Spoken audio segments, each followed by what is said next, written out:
आ जाओ, वापिस आ जाओ। जो गम किसी को हमने दिए, वो गम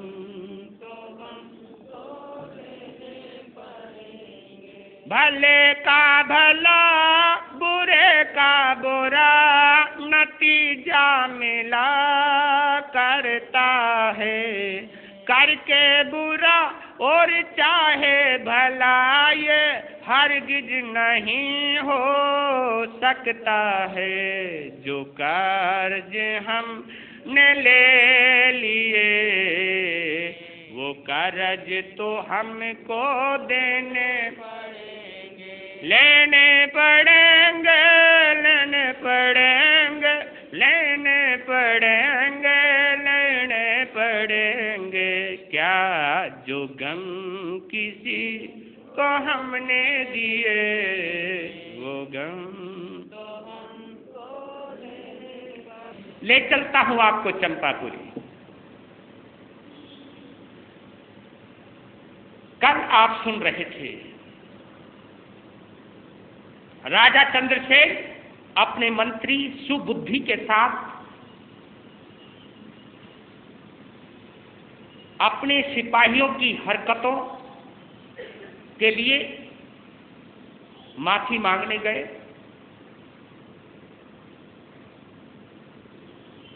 बाबा लालगिरी ने चंद्रसेन को उसी के ही महामंत्र से नमो लोए सब साहू नम, लोक के सभी संतों को मैं नमस्कार करता हूं, इसका अर्थ बतलाया और साथ में ये समझाया कोई साधु बेशक बहुत बड़ा योगनिष्ठ ना हो, बहुत बड़ा सिद्धि वाला ना हो, लेकिन फिर भी उसका अपमान नहीं करना। तू इसलिए माफी मांग रहा है कि मेरे पास शक्तियां हैं, इसलिए गिड़गिड़ा रहा है, लेकिन हो सकता है कई संतों के पास शक्तियां ना हो, लेकिन अंदर से क्या पता वो साधु हो, अंदर से वो सरल हो, और हो सकता है वो शक्ति का उपयोग भी ना करे, होते हुए भी ना करे। तो कभी किसी संत का अपमान नहीं करना। और भाई जिसको मैंने आश्रय दिया वो कहीं भाग गया, चला गया, ढूंढो उसको, तुम मुझे क्यों पीछे, मेरे पीछे क्यों पड़ रहे हो तुम। माफी मांगी, वापिस आ गए,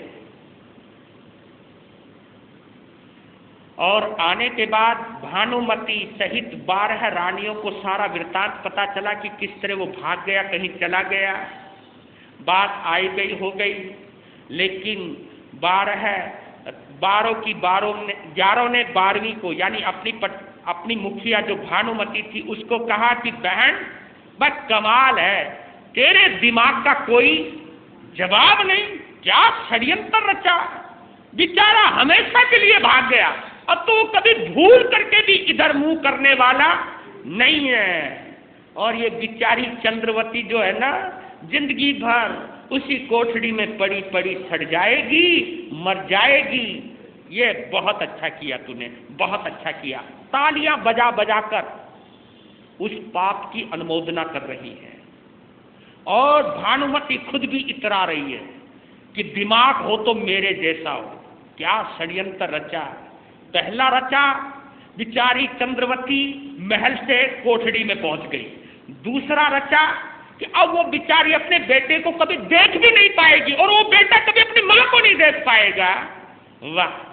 और इधर देखो, चंद्रवती काल कोठड़ी में या अपनी कोठड़ी जो मिली हुई है उसके पास, वहां पड़ी पड़ी सोचती है कि ये जो भी कुछ हो रहा है मेरे साथ, देखना कितना उत्तम विचार है, जो कुछ भी हो रहा है मेरे साथ ये सब मेरे नसीब का है, और ये कर्म जब तक नहीं भोग लोगे तब तक ये कर्म मिटने वाले, क्योंकि कर्म भोग कर ही मिटते हैं, कर्म भोगने से ही कटेंगे। कडान कम्मान नामोख अर्थी, ये भगवान महावीर का अटल सिद्धांत है। जब तक किए हुए कर्मों के फल को नहीं भुगत लोगे तब तक वो कर्म मिटने वाले नहीं।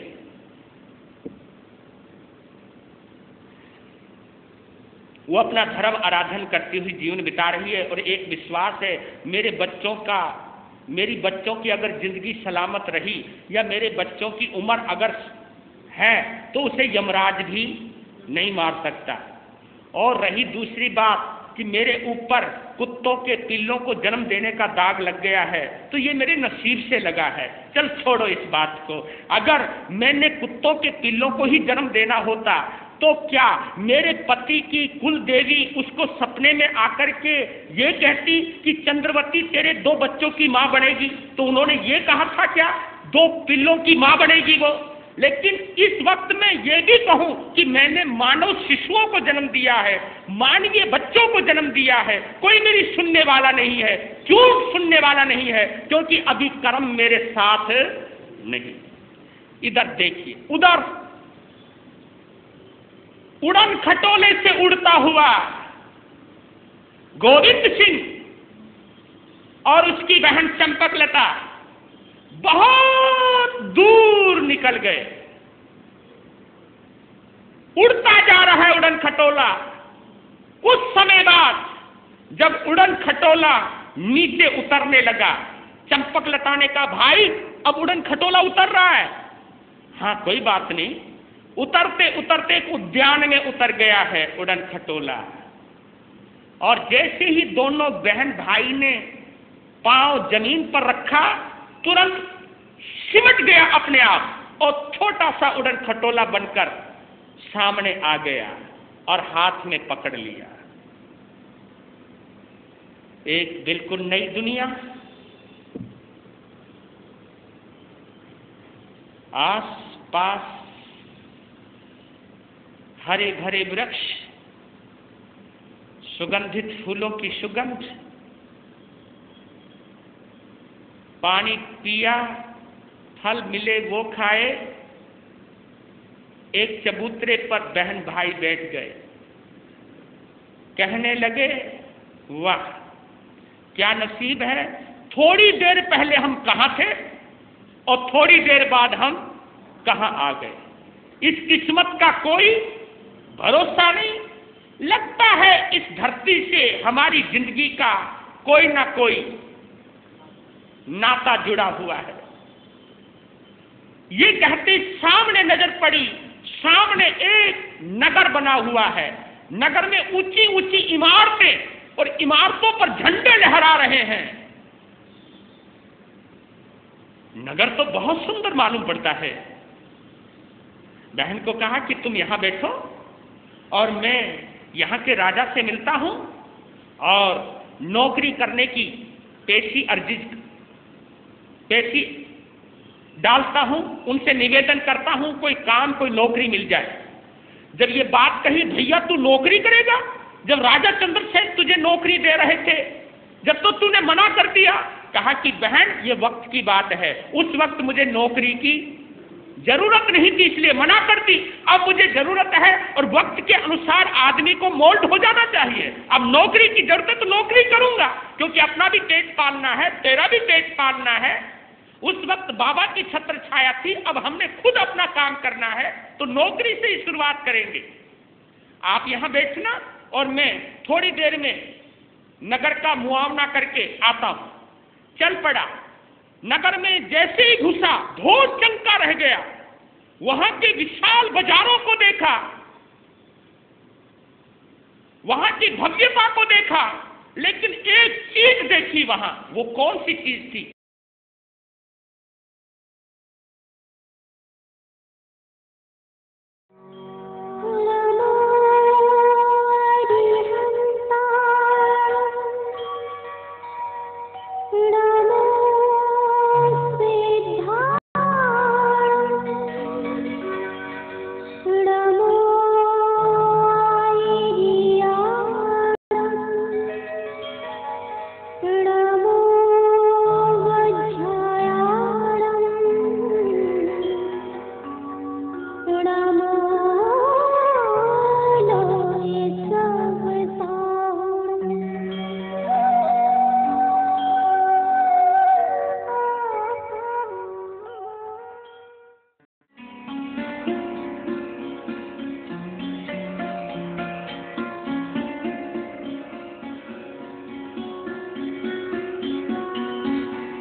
सबसे पहले श्रमण संघ के चतुर्थ पटधर आचार्य सम्राट ध्यान योगी महामहिम श्री शिव मुनि जी महाराज साहब, जैन धर्मोपदेष्टा गुरुदेव श्री फूलचंद जी महाराज साहब, परम सेवा भावी पूज्य गुरुदेव श्री प्रेम सुख जी महाराज साहब, संघ रत्न उपाध्याय प्रवर पूज्य श्री रविंद्र मुनि जी महाराज साहब, इन चारों गुरु भगवंतों के पावन चरणों में शत शत वंदन करता हूँ।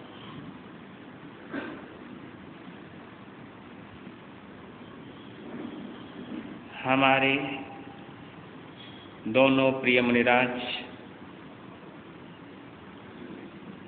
एवं उपस्थित धर्म प्रेमी बंधुओं, माताओं तथा बहनों,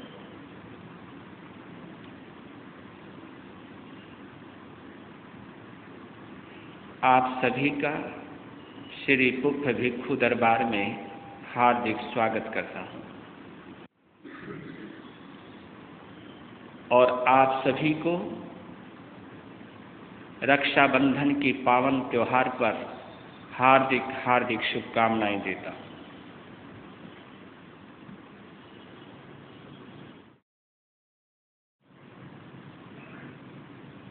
रक्षाबंधन त्योहार पर कुछ कहूं इससे पहले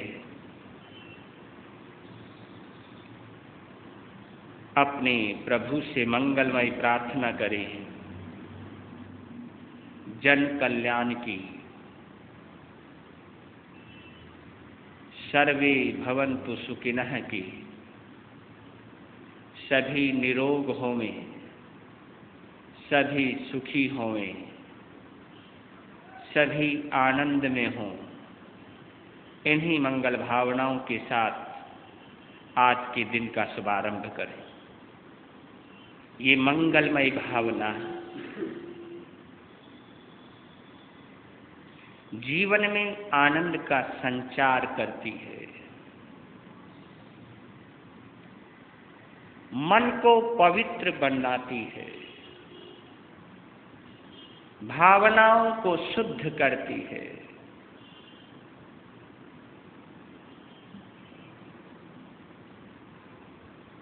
मंगलमय भावना अगर हृदय से निकले तो आस पास के परिवेश को, वातावरण को शुद्ध बनाती है।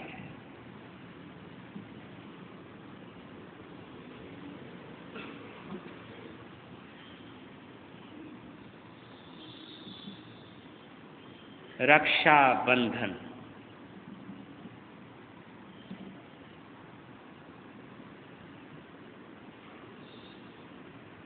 जिसे हम राखी का त्योहार भी कहते हैं,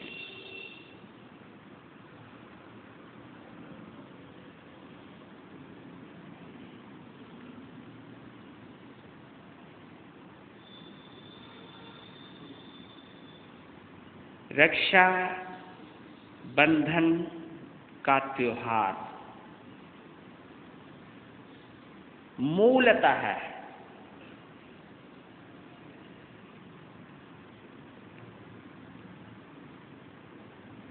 इसका शुभारंभ कहाँ से हुआ, कैसे हुआ और किस वर्ण समुदाय के लिए हुआ, वो बात अलग है कि अब सभी त्योहार सभी के बन चुके हैं। लेकिन जब हम अतीत में जाते हैं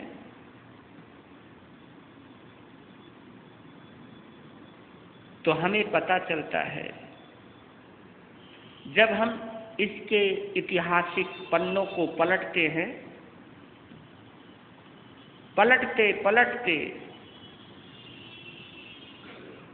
जब त्योहारों की, पर्वों की विशेषताओं या विशेष अनुष्ठान या विशेष समुदाय के लिए बने हुए त्योहारों की जब हम ऐतिहासिक पन्ने पलटते हैं तब हमें पता चलता है कि वर्ण व्यवस्था से त्योहारों की परंपरा जुड़ी हुई थी।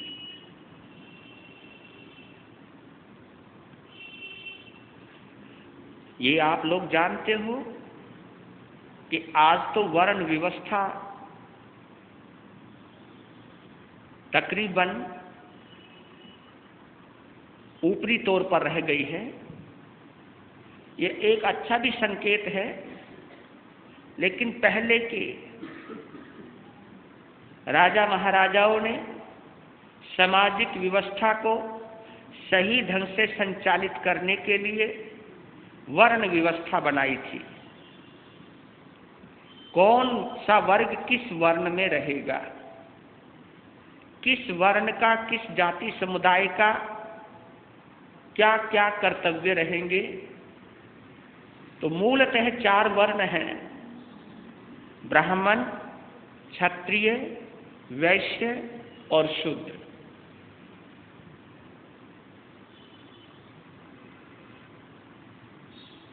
ये बंटवारा था। बौद्धिक वर्ग ब्राह्मण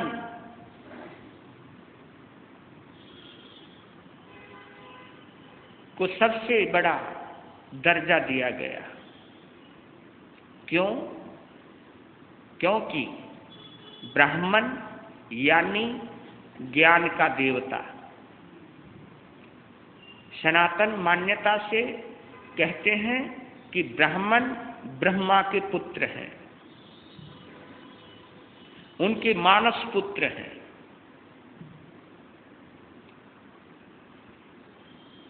मन से पैदा हुआ है ब्राह्मण ब्रह्मा के, ऐसी व्यवस्था थी। यानी ज्ञान देना, ज्ञान ग्रहण करना, ज्ञान बांटना। और ये व्यवस्था जैन परंपरा में भी आई है, जिसे हम उपाध्याय कहते हैं।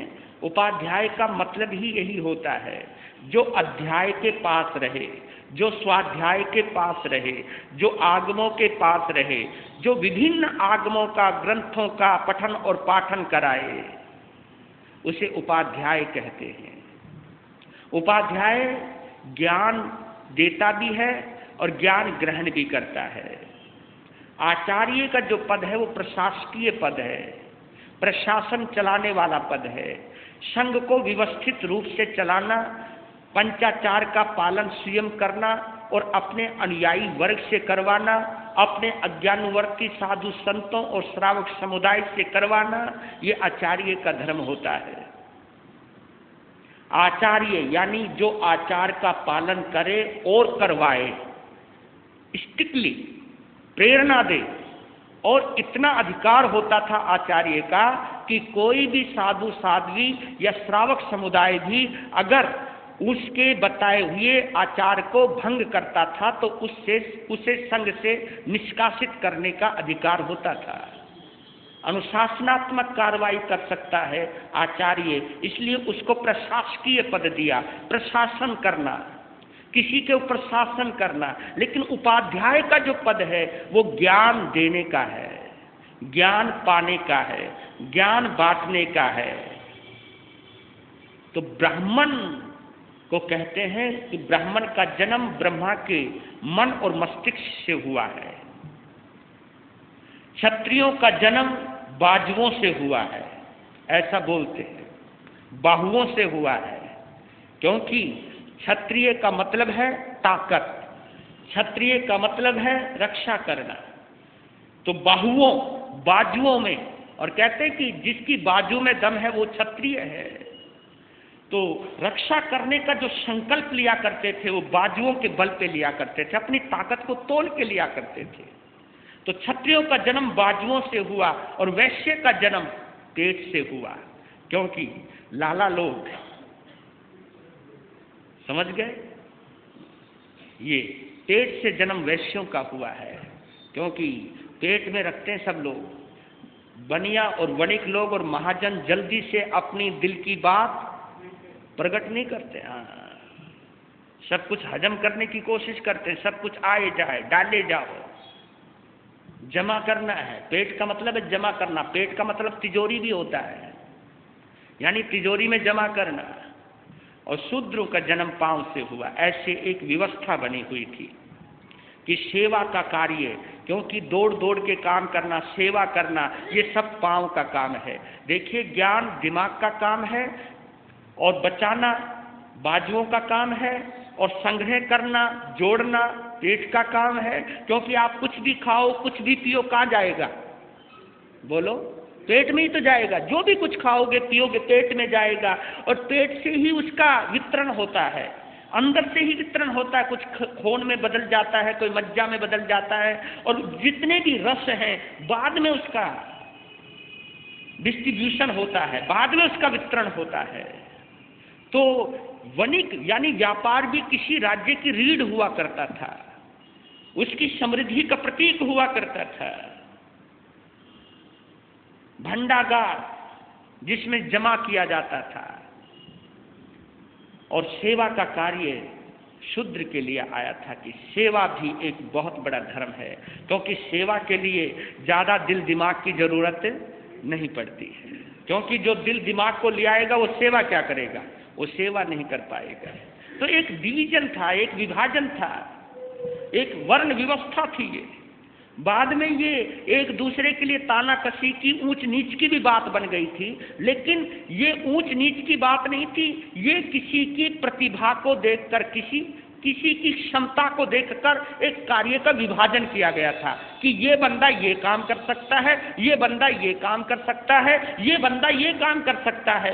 किसी की एबिलिटी को, किसी की योग्यता को पढ़ करके उस योग्यता के अनुसार कार्य का निर्धारण करना, कार्य का बंटवारा करना, ये थी वर्ण व्यवस्था। वर्ण व्यवस्था के बाद फिर त्योहारों की बात आई, क्योंकि त्योहार जो होते हैं, पर्व जो होते हैं, उत्साह का संचार करते हैं। और देखा जाए ये त्योहार कोई मामूली चीज नहीं है। पता नहीं कितनों की जीविका चलाते हैं ये त्योहार। त्योहारों के द्वारा कईयों के घर चलते हैं। त्योहारों के दिनों में हर लोग ये चाहता है कि मैं सीजन लगाऊं, अपना 2 पैसे कमाऊं, क्योंकि सभी में उत्साह होता है, सभी में कुछ ना कुछ खरीदने का भाव होता है। और पर्वों का इंतजार किया जाता था, पहले त्योहारों का इंतजार किया जाता था कि वो त्योहार आए। और आज तो कई ऐसे त्योहार हैं जिन त्योहारों पर कमाई का ही जरिया है, कमाई होती ही होती है। अगर त्योहार पिट जाए, सीजन पिट जाता है। चाहे वो दिवाली का त्योहार है, वो भी एक कमाई का त्योहार है। चाहे मुसलमानों की ईदों का त्योहार है, ईद के ऊपर भी पता नहीं कितना कितना कमाते हैं लोग। और मुसलमान लोग तो सारा खर्चा ईद के ऊपर ही करते हैं। नया वस्त्र, नई चीज जो भी है वो ईद के ऊपर ही लाते हैं, उनकी एक अपनी मान्यता है। तो त्योहारों का बड़ा महत्व हुआ करता था। त्योहार यानी अब जरा चेहरे पर लाली आएगी, त्योहार यानी 2 पैसे आएंगे। त्योहार क्योंकि अगर खर्च भी होते हैं तो आता भी है, पैसा कोई खर्च भी कर रहा है तो उस पैसे को देकर के कुछ घर में ला भी तो रहा है। वो पैसा किसी का पेट भी पाल रहा है, किसी की चीज को हम खरीद करके अपने घर में एक नई चीज जोड़ रहे हैं, एक नई चीज ला रहे हैं। तो ये आदान प्रदान होता है। और जब कभी, क्योंकि जिस चीज की तुम्हें जरूरत थी तुम्हारे घर में आ गई तो तुम्हें खुशी हो गई, और जो बेचने के लिए आया है उसको पैसे की जरूरत थी, उसे पैसा मिल गया, यानी सभी सेटिस्फाई, सभी संतुष्ट, सभी का काम बन जाता है। तो त्योहारों का विभाजन किया है। वो बात अलग है कि ये त्योहार अब सभी के हैं, लेकिन जब ये प्रारंभिक काल था तो ब्राह्मणों के लिए रक्षाबंधन का त्योहार निर्धारित किया गया। और देखिए कितनी गजब की बात है, जितने भी त्योहार हैं इसके अलावा कहीं ना कहीं, जैसे क्षत्रियों का त्योहार है यानी क्षत्रियों का त्योहार, यानी हमें अपने स्वाभिमान की रक्षा करनी है, हमने किसी की रक्षा करनी है, और रक्षा करने में कभी ना कभी किसी ना किसी को मारना भी पड़ता है, और कहीं ना कहीं अपने अहंकार को भी सजाना भी पड़ता है। तो चाहे वो विजयदशमी है, क्योंकि देखिए मैं पहले बंटवारा सुना देता हूँ। रक्षाबंधन त्योहार है ब्राह्मणों के लिए, और विजयदशमी त्योहार है क्षत्रियों के लिए, और दीपावली का त्योहार है वैश्यों के लिए, महाजनों के लिए, और होली का त्योहार है शूद्रों के लिए। ये डिवीजन है, ये विभाजन है। चारों वर्णों की एक व्यवस्था थी। ये त्योहार तुम्हारे हिस्से आएंगे, ये त्योहार तुम्हारे हिस्से आएंगे, ये त्योहार तुम्हारे हिस्से आएंगे, ये त्योहार तुम्हारे हिस्से आएंगे। और मैं जहां तक समझता हूं, इन चारों वर्णों के त्योहार में रक्षाबंधन के त्योहार को बड़ा उच्च दर्जा दिया गया, क्योंकि पहली बात तो वर्ण समुदाय में ब्राह्मण को सबसे ऊंचा माना, ब्राह्मण को धर्म का प्रतीक माना है। वो ज्ञान का भी प्रतीक है और धर्म का भी प्रतीक है। ब्राह्मण यानी ब्रह्म का प्रतीक है, ब्रह्म यानी आत्मा का प्रतीक है, आत्मा यानी वो परमात्मा का प्रतीक है। ब्राह्मण धर्म का प्रतीक है, परमात्मा का प्रतीक है, भगवान का प्रतीक है, क्योंकि वो अपने ज्ञान के माध्यम से धर्म का रास्ता बताया करता था, वो धर्म के माध्यम से भगवान तक पहुंचने का रास्ता बताया करता था। वो अपने ज्ञान का उपयोग दूसरे की मति सुधारने के लिए उपयोग किया करता था। किसी में सद्ज्ञान आ जाए, कोई भटका हुआ है उसकी भटकन मिट जाए, कोई अंधेरे में घूम रहा है उसको ज्ञान की मशाल मिल जाए, क्योंकि ज्ञान को दीपक की उपमा दी है, मशाल की उपमा दी है। और मशाल कब काम आती है? अंधेरे में काम आती है। अंधेरे में किसको ढूंढते हो आप? जब अंधेरा हो, लाइट चली जाए, तब तुम क्या ढूंढते हो? बैटरी ढूंढते हो, टॉर्च ढूंढते हो, ताकि इस अंधेरे को चीरने वाली कोई चीज मिल जाए। नहीं तो यहां तो मुझे अपना हाथ भी दिखाई नहीं दे रहा है, तो कुछ भी देखने के लिए उजाला चाहिए अंधेरे में। तो ब्राह्मण का त्योहार है आज के दिन। पहले ब्राह्मण अपने यजमानों को क्या बांधा करते थे? राखी बांधा करते थे, रक्षा सूत्र बांधा करते थे।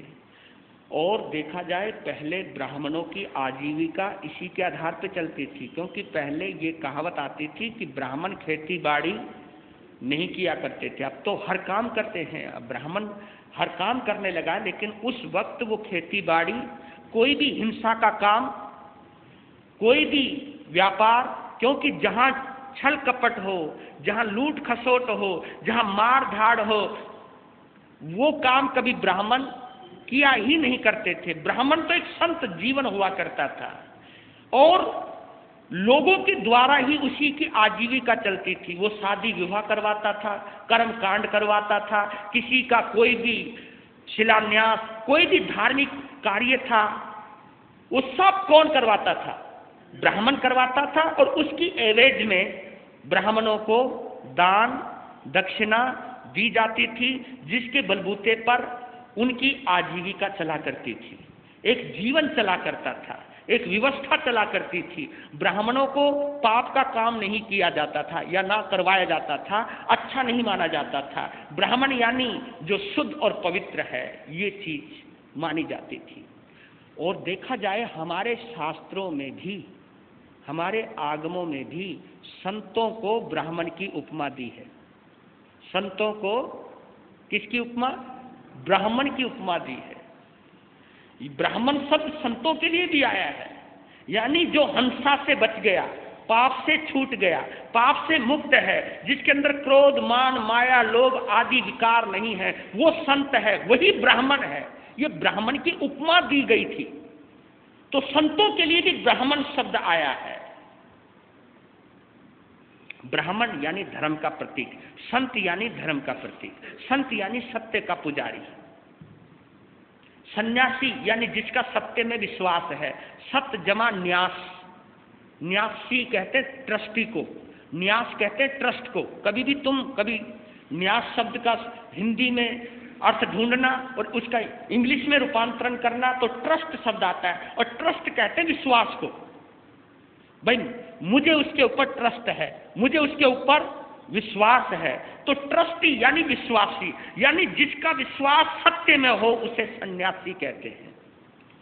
सबसे बड़ा सन्यासी, और जिसको दुनियावी व्यवहार में रुचि हो उसे संसारी कहते हैं। बस इतनी परिभाषा हुआ करती थी संतों की और संसारियों की और सन्यासी की, यही परिभाषा। जिसकी रुचि व्यापार में हो, दुनियादारी में हो, वो संसारी, और जिसका विश्वास परमात्मा में हो, भगवान में हो, सत्य में हो, वो सन्यासी। बस ये परिभाषा छोटी छोटी हुआ करती थी, और इन परिभाषाओं में जिंदगी बंधी हुई रहती थी, मर्यादित रहती थी।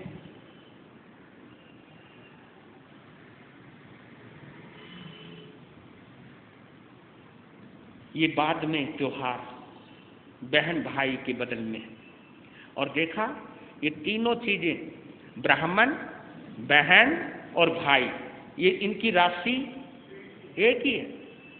ब्राह्मण से शुरुआत हुई है इसकी, क्योंकि इस त्योहार को इसलिए बड़ा कहा जाता है, इसमें किसी भी प्रकार की हिंसा की कल्पना है ही नहीं जी, कहीं हिंसा ही नहीं है। विजयदशमी में भी लड़ाई है, वहां लड़ाई एक विजेता का सम्मान किया जाता है। रावण पर विजय पाई थी राम ने, तो विजयदशमी कहलाई, जिसे हम दशहरा, वहां पे नाम ही यही है दशहरा, यानी 10 सिरों का हरण करने वाला त्योहार, दशहरा, विजयदशमी ये नाम है। दीपावली में लक्ष्मी की पूजा होती है, लक्ष्मी की इज्जत होती है, लोग जुआ भी खेलते हैं लक्ष्मी के लिए, और लक्ष्मी को पाने के लिए झूठ भी बोलते हैं, लक्ष्मी की पूजा भी करते हैं, क्योंकि मालूम है लक्ष्मी के बिना जीवन संसार नहीं चलेगा। तो लक्ष्मी की पूजा एन कैन प्रकार की जाती है। और तुम होली को तो तुम जानते ही हो, जब आदमी की शकल ही बदशकल हो जाए, जानते होंगे, पता नहीं, अगर उस समय रंग रंगा हुआ मुंह देख लो तो यही नहीं पता चलता कि कौन कौन है। वो तो जब आवरण उतरता है रंग का तब पता चलता है, अरे ये तो ये था। भूत बन जाते सब, और है ही भूत बनना तो होली, उस समय तो कीचड़ क्या, मोगरे क्या, और अब तो और भी भद्दा रूप बना दिया गया है होली का। अब तो ऐसे ऐसे कलर आते हैं जिससे स्किन ही खराब हो जाती है, चेहरे ही खराब हो जाते हैं, और कई लोग तो होली के माध्यम से अपनी दिल की खुंदक भी निकालते हैं। और होली में शराब का सबसे ज्यादा प्रचलन होता है, और शराब जो है ना ब्राह्मणों का पदार्थ है, ना क्षत्रियों का पदार्थ है, ना वैश्यों का पदार्थ है। ये शराब तो बनी थी चौथे वर्ण के लिए, क्योंकि ये चौथे वर्ण के लिए, क्यों, सड़ी हुई चीजें गंदगी उठाने का काम करते थे, तो गंदगी से निजात पाने के लिए गंदगी का ही ग्रहण किया जाता था। तो ये एक व्यवस्था थी। लेकिन आज शराब हर कौम की बन चुकी है, आज शराब हर कौम ने ग्रहण कर ली है। अब ये कोई भेद रेखा नहीं रही है कि कौन कौन सी चीज किसके लिए है, अब तो हर चीज हर किसी के लिए बन चुकी है। नहीं तो वस्तुओं का लेना देना भी पहले अपने वर्ण को देखते थे कि ये हमारी जाति के अनुरूप है या नहीं। अब तो संत लोग भी व्यापार करने लग गए हैं, अब तो और किसकी तुम सोचोगे, कहाँ जाओगे। संत जन भी व्यापार ज्यादा करने लगे हैं। संत लोगों की नजरों में भी अब पैसे वालों की ज्यादा कीमत हो गई है, जिसके पास 2 पैसे हैं उसकी इज्जत ज्यादा करता है संत। तो जब संत के दरबार में भी गरीब और अमीर की भेद रेखा खिंच गई है, तो इससे बड़ी और गिरावट क्या हो सकती है? कोई गिरावट, इससे बड़ी और कोई गिरावट नहीं हो सकती, क्योंकि अब संत भी आदमी को पैसे से नापने लगा है। नहीं तो पहले संत ही एक ऐसा होता था जो आदमी को उसकी मोहब्बत से नापता था, उसके सद्गुणों से नापता था, उसकी आंतरिक दौलत से नापता था, और ये समझता था कि जो अंदर का धनवान है वही इस सभा में सम्मानित होगा, वही इस सभा में सम्मान प्राप्त करेगा। लेकिन अब दौलत भी सम्मान का सबसे बड़ा प्रतीक बन गया है। मैं बतला रहा हूं आपको कि ये त्योहार भी दूषित होता जा रहा है। ये पैसा एक ऐसा है जिसने हर जगह अपना हस्तक्षेप कर लिया है, जिसने हर जगह अपनी प्रभुता स्थापित कर ली है, जिसने अपना प्रभाव हर जगह स्थापित कर लिया है। ये पैसा हर जगह घुस चुका है, हर जगह। नहीं तो ये त्योहार ऐसा था जिसमें पैसे की कीमत नहीं थी, जिसमें रिश्ते की कीमत हुआ करती थी, जिसमें मोहब्बत की कीमत हुआ करती थी, जिसमें पवित्र प्रेम की कीमत हुआ करती थी। क्यों?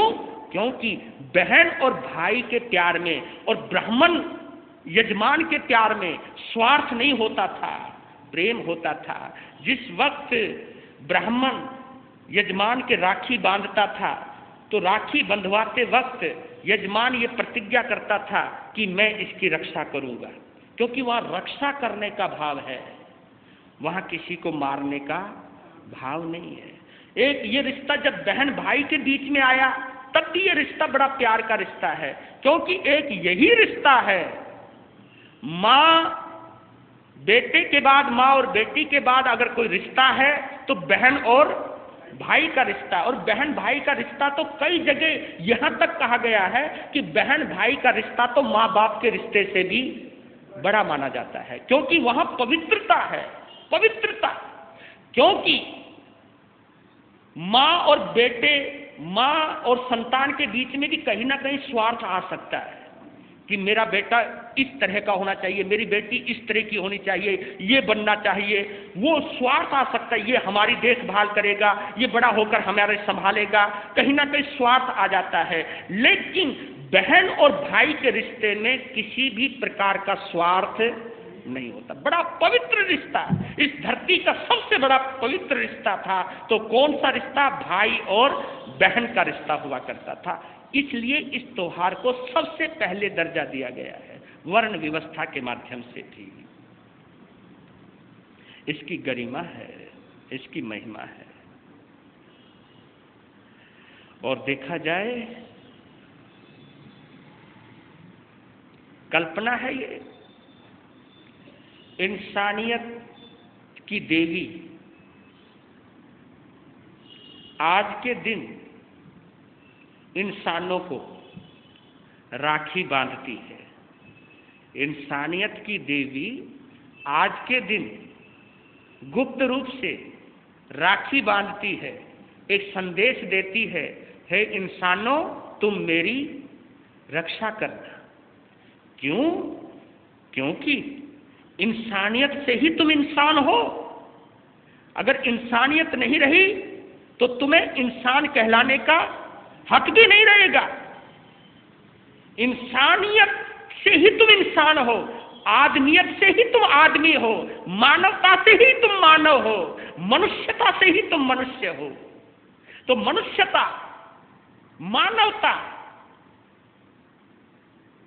आदमियत, इंसानियत, ये सब पर्याय स्त्रीलिंग है, स्त्रीवाचक शब्द हैं ये। तो आप देखिए, मानवता से ही मानव की कीमत होती है। तो इंसानियत की देवी कहती है कि इंसानियत की रक्षा करना तुम, मेरी रक्षा करना तुम, ताकि तुम्हारे इंसान का दर्जा कायम रहे। इतना पवित्र रिश्ता है। और इंसानियत से ही तुम धर्म की रक्षा कर सकते हो। और इंसानियत बिना मोहब्बत के पैदा हो ही नहीं सकती। इसलिए कहावत आती है, दूसरी रूप इंसानियत का एक नाम और है मोहब्बत। मोहब्बत, मोहब्बत यानी प्रेम, प्रेम यानी प्यार। क्योंकि मोहब्बत इंसानियत का पर्यायवाची नाम है। क्योंकि मोहब्बत में हम किसी का बुरा सोच ही नहीं सकते, तो इंसानियत में भी हम किसी का बुरा नहीं सोच सकते। इंसानियत कह लो, मोहब्बत कह लो, प्यार कह लो, बात एक है, कोई अलग अलग नहीं है। ये शब्द, ये एक ही शब्द है। पहले कहते हैं कि अब तो राखी का रूप ही बदल गया, नहीं तो पहले रोली बांधा करते थे, आजकल तो ब्रेसलेट आने लग गए, आजकल तो सोने चांदी की राखी आने लगी है। अब तो धागा धीरे धीरे खत्म ही कर दिया। नहीं तो धागा एक बहुत कीमती चीज होती थी, कच्चा सूत बहुत कीमती चीज हुआ करती थी, रोली बड़ी पवित्र मानी जाती थी, शुभ मानी जाती थी। कच्चा सूत पवित्रता का प्रतीक माना जाता था। लेकिन आज इसके ऊपर मुलम्मा चढ़ गया है।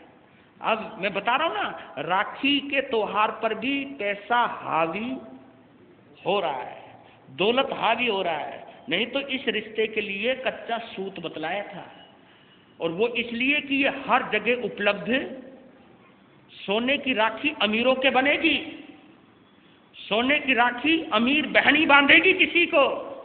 लेकिन एक यही रिश्ता था कि एक कच्चा सूत का धागा ही बांध देना बहन। वो कच्चे सूत के धागे में वो ताकत होगी जो सोने चांदी के तारों में नहीं होगी। लेकिन अब बदल गया है जमाना, अब पैसा हावी हो गया इस रिश्ते पर भी, इसके ऊपर भी। और आपको मालूम है, जिस वक्त महाभारत का प्रसंग बतला रहा हूं आपको, जब शिशुपाल का वध हुआ तो सुदर्शन चक्र चलाया था श्री कृष्ण ने, हिदायत पहले ही दे दी थी। और उस वक्त अश्वमेध यज्ञ चल रहा था, इंद्रप्रस्थ का निर्माण हो चुका था, पांडवों की ओर से पूरी यज्ञ व्यवस्था थी और सभी आने वाले आगंतुकों को पैर धो धो करके अंदर प्रवेश कराने का जिम्मा स्वयं श्री कृष्ण ने भी ले रखा था। और श्री कृष्ण इस भूमिका को क्यों निभा रहे थे? क्योंकि वो द्रौपदी को अपनी, बोलो, बहन मानते थे, बहन मानते थे कि अपनी बहन के काम आऊंगा मैं। और मैं तो आपका ध्यान वहां केंद्रित करना चाहता हूं, इन सभी प्रसंगों के ऊपर नहीं।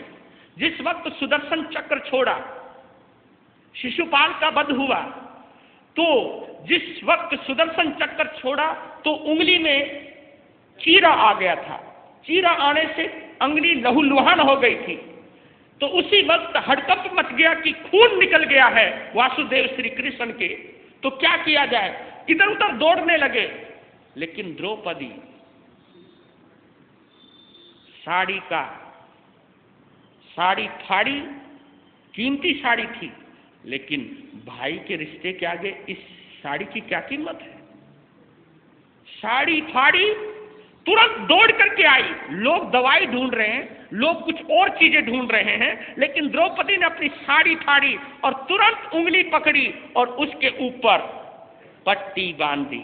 जिस वक्त पट्टी बांध रही है, द्रौपदी की आंखों में आंसू हैं। जब आंखों से आंखें मिली श्री कृष्ण की, तो श्री कृष्ण ने कहा था,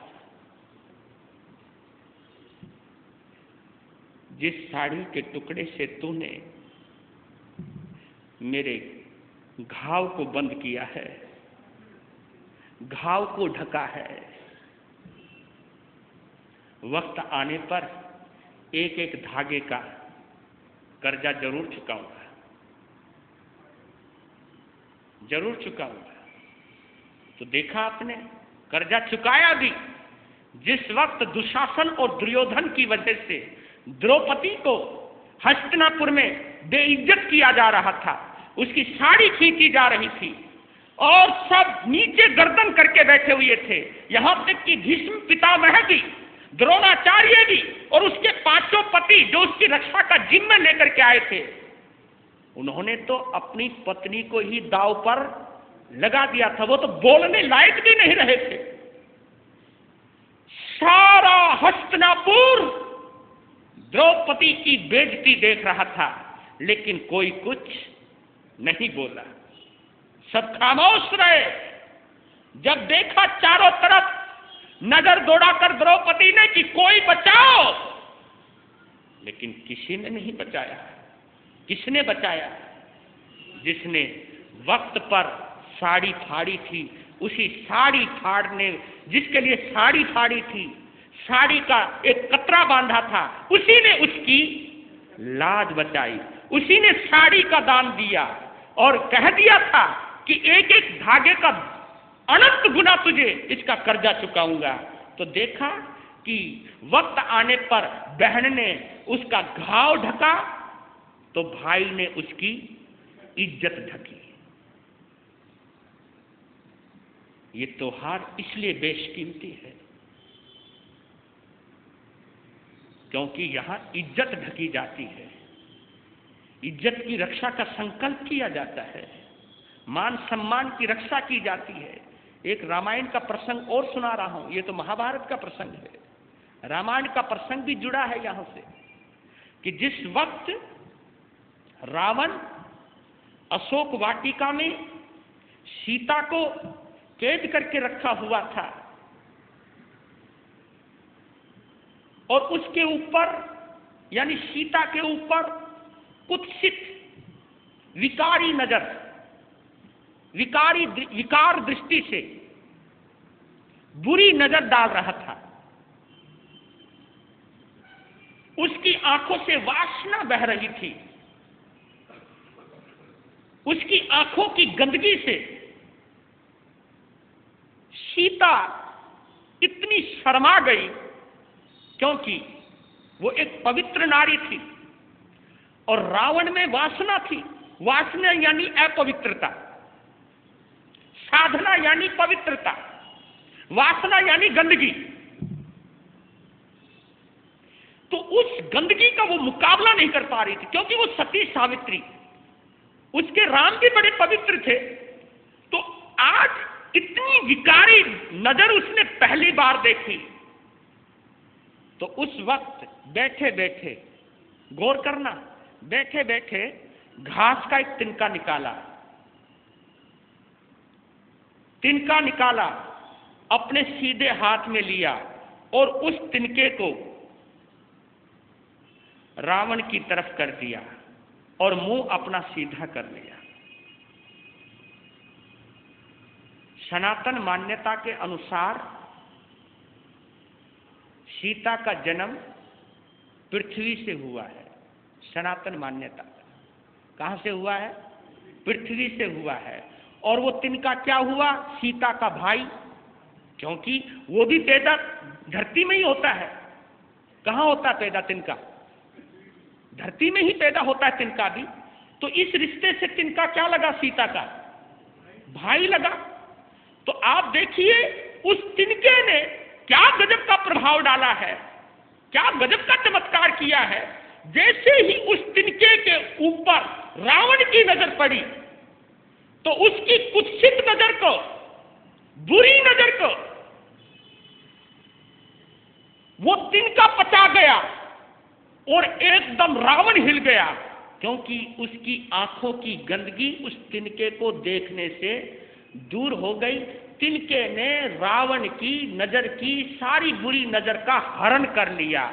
यानी एक तिनके रूपी भाई ने भी अपनी बहन की रक्षा करी।